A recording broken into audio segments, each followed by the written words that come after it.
really false of you to claim that people are focusing their life on dying, when really all of us are focusing on surviving. That's why we're here. Every one of us is here today because we're surviving.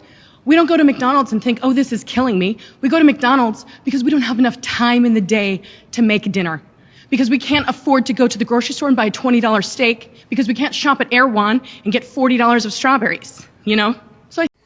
So this chick is frustrating on multiple levels. Just her voice is really frustrating. But at the end of the day, the bottom line here is these are the two biggest excuses that I hate, time and money. And we'll get into that. But at the end of the day, what this is going to come down to is fucking choices, right? We all have fucking choices to make when it comes to food. And at the end of the day, if you're finding yourself in a drive-through every single day, or if you're going to McDonald's every single day, the bottom line is stop looking at somebody else and the choices that they're making and the money that they're spending on food. And let's start talking about the choices that you're making because you're at that McDonald's because you want that McDonald's. That's the bottom line, right? You're eating shitty at McDonald's because you want to eat shitty at McDonald's. If somebody had a one-off stop to McDonald's and they really tried, they could get away with McDonald's for a day here and there. But again, it's going to come down to the fact that they're not eating the French fries. They're not getting the Big Mac that you're getting. They're not putting the sweet and sour sauce all over everything. The fuck is it worth going to McDonald's for not putting sweet and sour sauce on everything? The bottom line is it's going to come down to the choices that you are making. And at the end of the day, you should never be looking at somebody else and the choices that they're making, right? That doesn't impact you at all. You need to make better choices in order to have better health outcomes from your diet.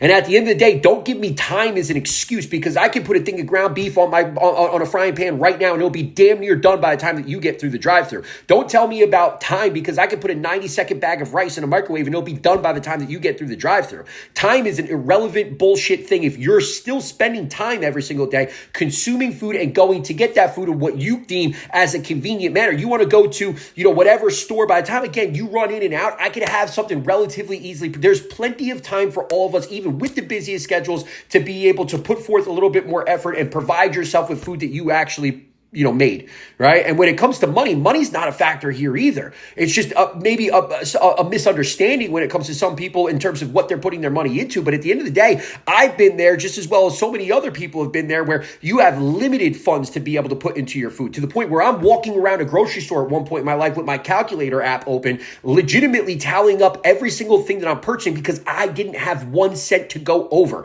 I was fearful of being the guy at the register, having, the person saying, hey, this is X amount of money, and I only had $50 in my pocket to be able to, and they were going to make me put things back. I've been there before, but I also was there and I learned how to make it work. And it's something that anybody can learn how to make work if they care enough to do it. Bottom line.